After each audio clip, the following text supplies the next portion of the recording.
ఇది అతి పురాతనమైన మిల్లు. 1883లో ఇది స్టార్ట్ అయింది. దీనికి ఇక్కడ మనం టికెట్స్ తీసుకోవాలి. ఎంట్రన్స్ టికెట్ 20 రూపాయలు మనిషికి. ఇదంతా ఈకో మొత్తం కర్రలతోనే ఇక్కడ అంతా వ్యాపారం.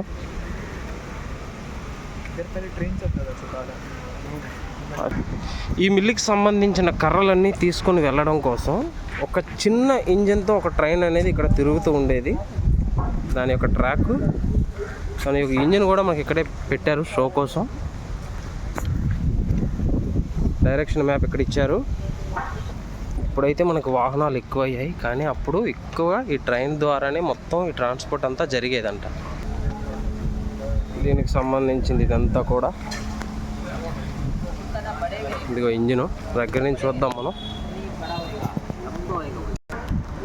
ఇదే ఆ పురాతన ఇంజిన్. దీనికి సంబంధించిన ఫుల్ డీటెయిల్స్ ఇక్కడ ఇచ్చారు మనకి.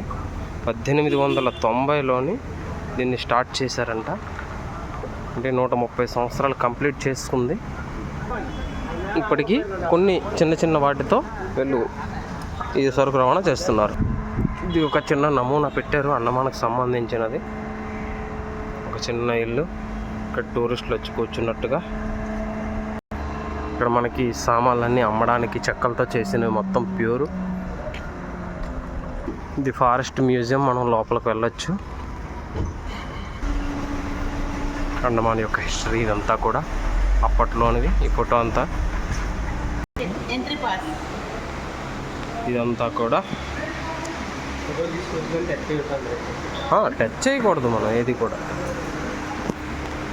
కర్రలు కొన్ని మొత్తం ఈ సంబంధించిన వస్తువులు, అండమానికి సంబంధించిన అన్ని రకాల వరకు ఇక్కడ పెట్టారు.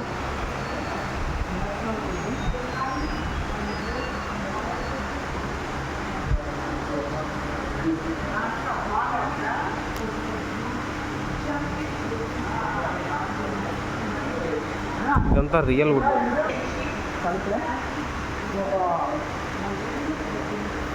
అడవి దున్న యొక్క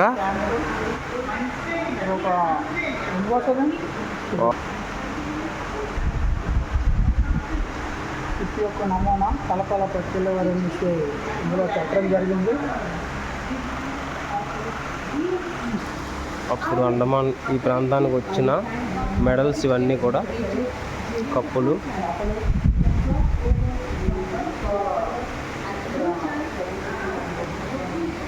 గ్రామఫోన్ అంటారు కదా, ఇది అప్పటిది. ఈ పెట్టెతో ఉండేది అప్పుడు.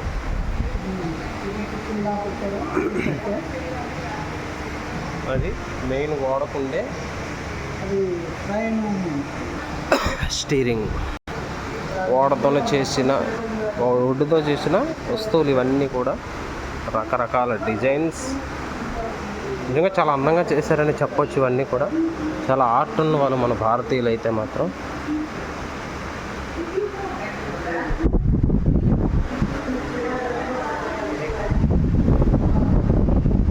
అప్పట్లో అయితే ఇంత పెద్దవి లేవు కానీ దేవుడి గదులు. ఆ రోజుల్లో అయితే ఒక్కొక్క ఇంట్లో ఒక్కొక్క రూమ్ సైజ్ ఉండేవి, దేవుని కోసం ఏర్పాటు చేసిన గదులు. ఇక్కడ జీసస్ క్రైస్ట్ యొక్క ఫోటో కూడా మనం చూడొచ్చు, ప్రతిమ. ఇదంతా కూడా